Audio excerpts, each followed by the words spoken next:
আসসালামু আলাইকুম। কেমন আছেন সবাই? আশা করছি আল্লাহর অশেষ রহমতে বেশ ভালো আছেন, সুস্থ আছেন।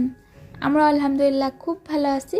নতুন আরেকটি ভিডিও নিয়ে আপনাদের মাঝে হাজির হয়েছি। আমার নতুন ভিডিওটিতে আপনাদের সবাইকে স্বাগত জানাচ্ছি। আজও সকাল থেকে ভিডিওটা শুরু করেছি, তবে আজকে সকালের নাস্তায় একটু অন্যরকম আয়োজন। এই যে কাঁঠালগুলো তুলে নিচ্ছি, এগুলো দিয়ে আজ সকালের নাস্তা করব। বাসায় যেহেতু 3জন সদস্য, তা আমার কিন্তু কাঁঠাল একদমই পছন্দ না। ছেলে এবং ছেলের দাদুর খুব বেশি পছন্দ, তাই ভাবলাম যে আজ কোনো কিছু না তৈরি করে এগুলোই নাস্তায় আজ দিয়ে দিই। এই তো মুড়ি নিয়ে নিয়েছি, সেই সাথে কাঁঠাল। আমার পছন্দ না হলে কি হয়েছে, তবে আর সবার তো পছন্দ, এতে আমি খুব খুশি। এই যে এখন আমার ছেলে নাস্তা করে নিচ্ছে, তার কিন্তু কাঁঠাল পছন্দ, তবে কাঁঠাল দিয়ে সে মুড়িটা খেতে একদম পছন্দ করে না। সে একাই বীজগুলো আলাদা করে নিচ্ছে। বারবার বলছি যে না, কাজটা আমি করে দিই। আমার এত বড় বাবাটা সে নিজেই চেষ্টা করে এবং পেরেও যায়, মাশাআল্লাহ।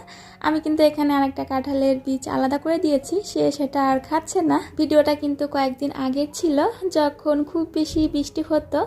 আর এই কাঁঠালটা হচ্ছে মা গ্রামের বাড়ি থেকে নিয়ে এসেছে, তো অনেক দিন হয়েছে। এখন তো কাঁঠাল খুব বেশি একটা পাওয়া যায় না, যদিও পাওয়া যায় হয়তো ভালো পড়ে না।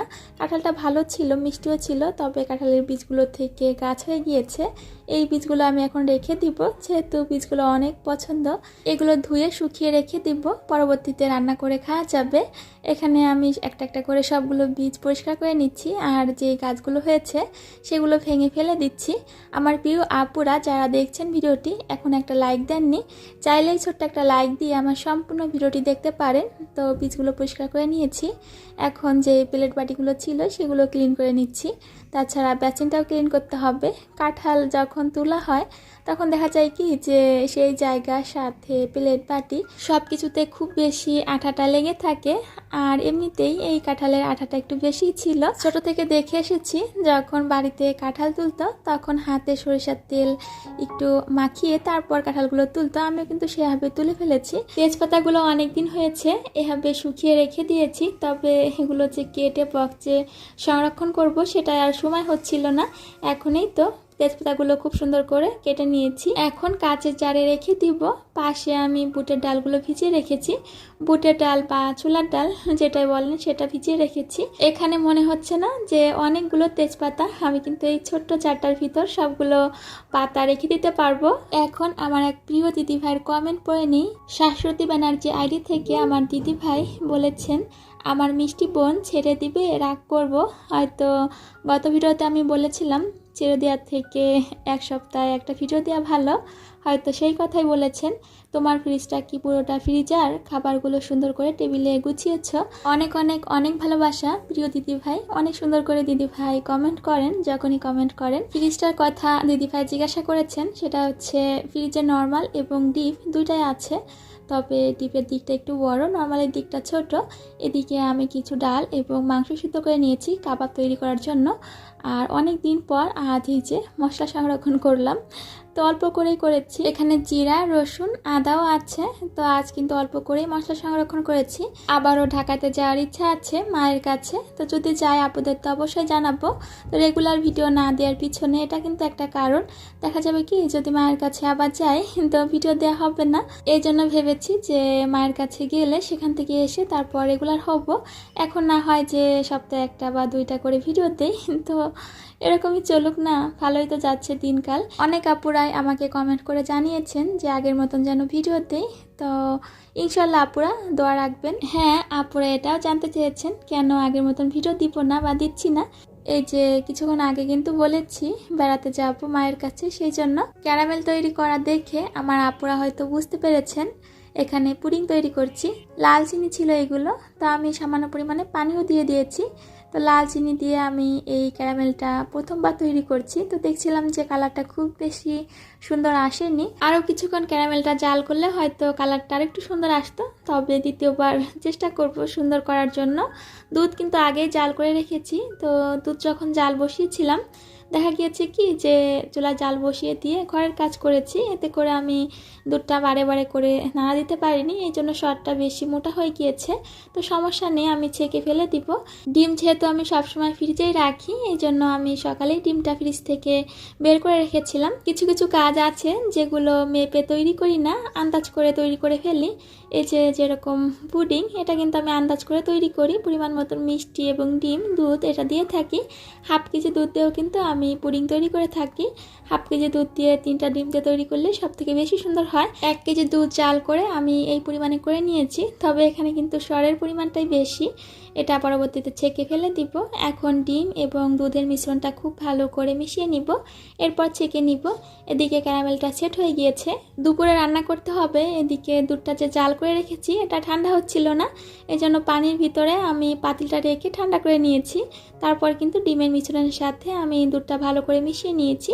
এখন ছেঁকে নিচ্ছি। তো পুডিংটা বসিয়ে দিয়ে তারপর দুপুরে রান্না করব। নিজের পছন্দ থেকে অন্যের পছন্দকে গুরুত্ব দিতে খুব বেশি ভালো লাগে। দেখা যায় কি রান্নাটা অন্যের পছন্দ মতন করতে সবসময় ভালোবাসি, তো ইচ্ছা করে যে তার পছন্দ মতন রান্না করি। বাসায় যেই থাকুক না কেন, ইচ্ছা করে কেউ কখনো কিন্তু খারাপ রান্না করে না। তো চেষ্টা করি নিজের সবটুকু দিয়ে ভালোবাসা যত্ন দিয়ে রান্না করার, যাতে সব থেকে বেশি ভালো হয়।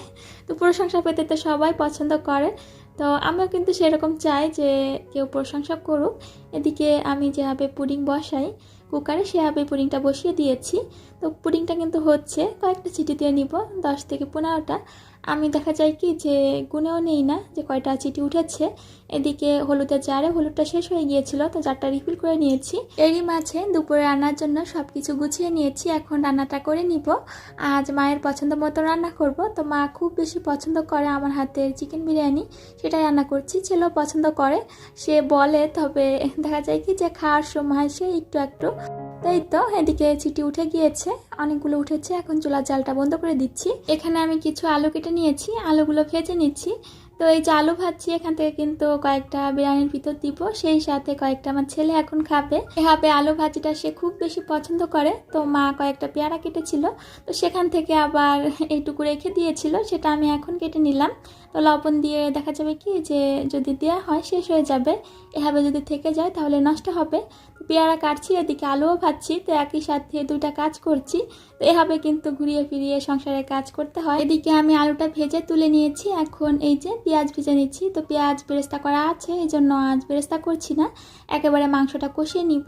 তো এখানে পেয়ারাগুলো কেটে আমি প্লেটে নিয়ে নিয়েছি, সেই সাথে অল্প কিছু লবণ ছিটিয়ে দিব। পেয়ারা, লবণ এবং শুকনো মরিচের গুঁড়া দিয়ে কিন্তু অসম্ভব রকমের ভালো লাগে। তো আমার কিন্তু এখন খাওয়ার সময় নেই, এখন তো রান্না করছি। তো এখানে রেখে গেলাম, ছেলে খাবে, সেই সাথে ছেলের দাদু যখন গোসল করে বের হবে তাকেও নিয়ে বসাবে।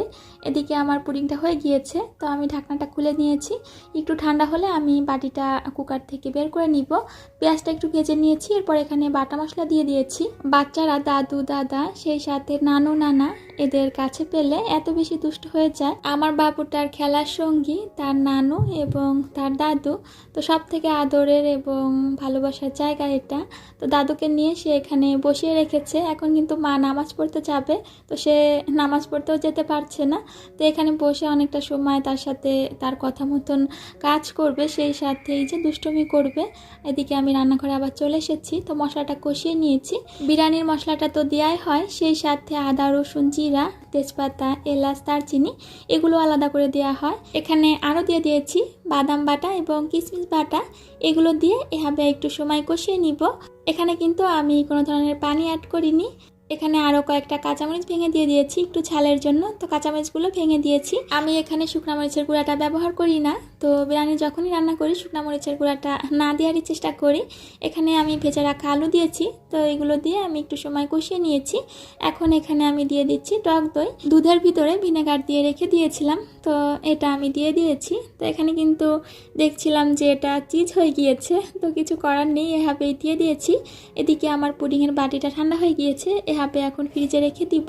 ক্যারামেল পুডিং বা মিল্ক পুডিং যে কোনো পুডিংই ঠান্ডা হয়ে যাওয়ার পর বেশি ভালো লাগে। তো যখনই পরিবেশন করি ঠান্ডা করে তারপরই পরিবেশন করি। এখানে আমি চালটা মেপে নিচ্ছি। তো যে পরিমাণে চাল নিব তার ডবল পরিমাণে পানিটা নিব। তো চালটা এখন কয়েকবার পানি চেঞ্জ করে আমি ধুয়ে নিব। সেই সাথে এখানে আমি পরিমাণ মতন পানি নিয়ে নিচ্ছি। মাংস রান্নাটা কিন্তু হয়ে গিয়েছে, আমি এরই মাঝে চুলা থেকে নামিয়ে নিয়েছি। পোলাও এবং বিরিয়ানির জন্য যেই পানিটা নিয়ে থাকি, তো গরম পানিটা একদম ফুটিয়ে নিই। এখানে আমি কিছু গরম মশলা নিচ্ছি, এখানে তেজপাতা, এলাচ, দারচিনি এগুলো নিচ্ছি। তো পোলাওটা রান্না করে নিব, তো সেজন্য কিন্তু আমার এই মশলাগুলো লাগবে। এরই মাঝে চালগুলো ধুয়ে আমি সুন্দর করে পানি ঝরানোর জন্য স্ট্যান্ডারে রেখে দিয়েছি। পাশের চুলায় তো পানি এখনও ফুটছে, তো এরই মাঝে আমি চালগুলো ভালো করে ভেজে নিব। তো এখানে আমি পরিমাণ মতন তেল দিয়ে দিচ্ছি। এখন দিয়ে দিব মশলাগুলো, যে মশলাগুলো নিয়েছিলাম, এলাচ, দারচিনি এবং তেজপাতা, এগুলো একটু ভেজে নিব।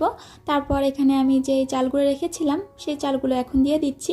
তো এগুলো একটু সময় ভেজে নিই। আমার প্রিয় আপুরা এখনও যারা খুব ভালোবেসে দেখছেন, এখন আমার চ্যানেলটি সাবস্ক্রাইব করেননি, যদি ভালো লাগে তাহলে আমার ছোট্ট চ্যানেলটি সাবস্ক্রাইব করে বন্ধু হয়ে আমার পাশে থেকে যেতে পারেন। যেসব প্রিয় আপুরা অলরেডি এই কাজটি করে ফেলেছেন, আপনাদের সবাইকে জানাই অসংখ্য ধন্যবাদ। এত বড় একটা পাতিল চাল ভাজছি অল্প করে, তারপরেও দেখা যাচ্ছে কি যে ছিটে উপরের দিকে আসছে। তো যখনই এই পাতিলে রান্না করি তখন আমার আপুর কথা খুব বেশি মনে পড়ে। শিমুল আপু বলছিলেন যে তোমার ছোট্ট পরিবারটা খুব তাড়াতাড়ি বড় হোক আর বড় পাতিলে তুমি রান্না করবে। তো এই যে আজও কিন্তু সেই বড় পাতিলে রান্না করছি। তো চালটা কিন্তু খুব সুন্দর করে ভেজে নিয়েছি। এখন এই যে ফুটান্ত গরম পানিটা দিয়ে দিয়েছি। তো পানিটা যখন ফুটে এসেছে এই চালের ভিতর দেওয়ার পর তখন রান্না করে রাখা মাংসগুলো দিয়ে দিচ্ছি। এখানে কিন্তু আমি কয়েকটা আস্ত কাঁচামরিচও দিয়ে দিয়েছি। এখন খুব ভালো করে মাংসটা পানির সাথে মিশিয়ে নিব। এরপর লবণ ঠিক আছে কিনা সেটা চেক করে নিব। লবণটা কিন্তু এখনই খুব ভালো করে দেখে নিতে হবে। পানিটা শুকিয়ে যাওয়ার পর এখানে যদি লবণ দেওয়া হয় তাহলে কিন্তু লবণটা ঠিকঠাক মতন হয় না। এখন এই যে আমি লবণটা দেখে নিয়েছি, এরপর পরিমাণ মতন লবণও দিয়ে দিচ্ছি। এভাবে আমি ঢাকনা দিয়ে কিছুক্ষণ রান্না করে নিব। তো শেষ পর্যায়ে এসে মানে যখন পানিটা শুকিয়ে যাবে তখন এই যে একটু নেড়ে দিচ্ছি। সেই সাথে এখানে দিব গোলাপ জল, কেওড়া জল, তারপর দিব পেঁয়াজ বেরেস্তা এবং ঘি। এগুলো সব সময় দেওয়া হয়, মাঝে মাঝে দেখা যায় কি যে এই গোলাপ জল, কেওড়া জল এইটা দেওয়া হয় না। এই তো ঘি দিয়ে দিয়েছি। গত ভিডিওতে আমি অনেকগুলো নারকেল ভেঙেছি, সেই সাথে নারকেলগুলো কিন্তু কুড়িয়ে নিয়েছি। তো আমার এক প্রিয় আপু জিজ্ঞাসা করছিলেন যে সবগুলো নারকেল কে কুড়িয়েছে। নারকেলগুলো নিজেই কুড়িয়ে নিয়েছি। তো নারকেল কুড়াতে খুব বেশি অসুবিধা হয় না, তবে ভাঙতে খুব বেশি অসুবিধা হয়েছিল। তো প্রথমবার যেহেতু ভেঙেছি, এই জন্য আমার যেহেতু নারকেল দিয়ে অনেক রান্না করা হয় সেই জন্য নারকেলটা খুব বেশি কুড়ানো হয়। আলহামদুলিল্লাহ আমি কিন্তু এই কাজটা খুব ভালো পারি, হাতেও কোনো সমস্যা হয় না। এদিকে ডাল এবং মাংসটা বেটে নিয়েছি, এগুলো সব ধরনের মশলা দিয়ে, সেই সাথে কিছু এলাচ, দারচিনি, গোলমরিচ এগুলো দিয়ে আমি সিদ্ধ করে নিয়েছিলাম। তো এখন এই যে আমি পাটায় বেটে নিয়েছি। তো এটা দিয়ে কাবাব তৈরি করব। এখানে আমি পেঁয়াজ বেরেস্তা দিয়েছি, সেই সাথে একটা ডিম ভেঙে নিয়েছি। তো ডিমের কুসুমটা আলাদা করে নিয়েছি, সাদা অংশটা দিয়ে খুব ভালো করে মাখিয়ে নিয়েছি। তো দিয়েছিলাম পেঁয়াজ বেরেস্তা। তো ধনিয়ার পাতা দিলে ভালো হয়, এখন তো বাসায় ধনিয়ার পাতা নেই। এখন কাবাবের শেপ করে আমি এগুলো তৈরি করে নিচ্ছি। দেখবেন আপুরা আমি সবসময় সাধারণভাবে সব কিছু রান্না করার চেষ্টা করি। তো কাবাব মশলা কিন্তু দেইনি, অল্প করে কয়েকটা তৈরি করে নিয়েছি, যেগুলো আজ দুপুরে এবং রাতের জন্য। তো রাতে কিন্তু আলাদা করে রান্না করব না, দেখা যাবে কি যে এখন কয়েকটা ভেজে নিব, আবার রাতে কয়েকটা ভেজে নিব। এই তো এখানে আমার সবগুলো কাবাব বানানো হয়ে গিয়েছে। আমার কাছে মনে হয় সব থেকে সহজ রান্না হচ্ছে বিরিয়ানি। এটা অল্প সময়ের ভিতরে হয়ে যায় আর অল্প উপকরণ, এখানে সবজি কাটতে হয় না, তরকারি কাটতে হয় না। তো বাছাবাছি কাটাকাটি ছাড়া শুধু দেখা যায় যে মশলা যদি রেডি থাকে আর পেঁয়াজ কেটে নিয়ে রান্না করলে হয়ে যায়। এখানে কাবাবগুলো ভেজে নিচ্ছি। বিরিয়ানি কিন্তু চুলার উপর দমে ছিল, সেটা সরিয়ে নিয়েছি। তো হয়ে গিয়েছে। এদিকে আমি তেলটা খুব বেশি গরম করিনি, হালকা গরম করে তারপর দিয়েছি যাতে সুন্দরভাবে ভাজা হয়। চুলার উপরে কাবাবগুলো ভাজতে দিয়ে অন্যদিকে ছালা তৈরি করার জন্য প্রস্তুতি নিচ্ছিলাম। তো পেঁয়াজ কেটে নিব, সেই সাথে শসা কেটে নিব। এই তো এভাবে গুছিয়ে কাজ করার চেষ্টা করি। তো একেবারে কিন্তু বসে থাকি না, একটা কাজে রেখে যে এই কাজটা সম্পূর্ণ করব তারপরে অন্য একটা কাজ করব। একটার মাঝে আর একটা কাজ করি যাতে করে তাড়াতাড়ি হয়ে যায়। তো অল্প সময় কিন্তু রান্নাবান্না শেষ করেছি। একটার দিকে আমি এসেছি রান্না করতে, জানি যে আজকে তাড়াতাড়ি রান্নাটা হয়ে যাবে। সুন্দর একটা কালার করে কাবাবগুলো ভেজে নিয়েছি। এখন এই এই যে তুলে নিচ্ছি। তো দুপুরে রান্নাবান্না কিন্তু শেষ, গরম গরম খাবারগুলো পরিবেশন করব। শাহরিন জান্নাত আইডি থেকে আমার এক প্রিয় আপু গত একটা ভিডিওতে কমেন্ট করেছিলেন, আপু আমি আপনার ভিডিও যত দেখি ততই মুগ্ধ হই, কত পরিপাটি সুন্দর তোমার কাজগুলো গোছানো, একা হাতে কত কিছুই না সামলাও, অনেক অনেক অনেক ভালোবাসা প্রিয় আপু। এদিকে সালাদ তো করে নিয়েছি, পেঁয়াজ তো রাখতেই হবে, তাছাড়া কাঁচামরিচও নিয়েছি। এদিকে এই যে বিরিয়ানি কিন্তু রান্না হয়ে গিয়েছে, কত সুন্দর ঝরঝরে হয়েছে। আর এই তো এখন আমি বিরিয়ানিগুলো তুলে নিচ্ছি। এরই মাঝে রান্নাঘরটা সুন্দর করে ক্লিন করে নিয়েছি। মার তো নামাজ হয়ে গিয়েছে, তো দুপুরের খাবারের সময় হয়ে গিয়েছে। এদিকে আমি মন দিয়ে ভিডিও করেই যাচ্ছি, তবে সব সময় না, মাঝে মাঝে মা ভাবছে যে মেয়েটা কি করে, এত ভিডিও করছে কেন বা ছবি তুলছে কেন। মা তো বুঝতেও পারছে না যে ভিডিও করছি নাকি ছবি তুলছি। আগে থেকে আমার একটা অভ্যাস ছিল কোনো কিছু রান্না করলে বা কোনো কিছু দেখলে ছবি তোলা। এখন আর সেভাবে ছবি তোলা হয় না, তবে এই যে ভিডিও তো করা হয়। খাদিজা আশিক আইডি থেকে আমার এক প্রিয় আপু গত ভিডিওতে কমেন্ট করেছিলেন, আপু রেগুলার ভিডিও দিও। ইনশাল্লাহ প্রিয় আপু রেগুলার ভিডিও দিব, তবে হয়তো এখন পারছি না। আমি জানি না, কিছু কিছু আপুদের কমেন্ট পড়লে মনে হয় যে আমার পূর্ব পরিচিত, অনেক দিন ধরে চেনা। এরকম কি আমার আপুদেরও মনে হয় কি না, আমাকে কমেন্ট করে জানাতে পারেন। আলহামদুলিল্লাহ আজকে আমাদের দুপুরের আয়োজনে এগুলোই ছিল। খাবারগুলো সুন্দর করে পরিবেশন করে নিয়েছি, সবাই মিলে দুপুরের খাওয়া দাওয়া করে নিয়েছি। আর এই যে পুডিংটা যে ফ্রিজে রেখেছিলাম সেটা ফ্রিজেই আছে। দুপুরের ভারী খাওয়া দাওয়ার পর আর এই মিষ্টি জাতীয় খাবার খেতে চাচ্ছিল না, তো বিকালে এখন আমি ফ্রিজ থেকে পুডিংটা বের করে নিয়েছি। ক্যারামেল পুডিং আমার খুব বেশি তৈরি করা হয় বাসায় ছেলের জন্য।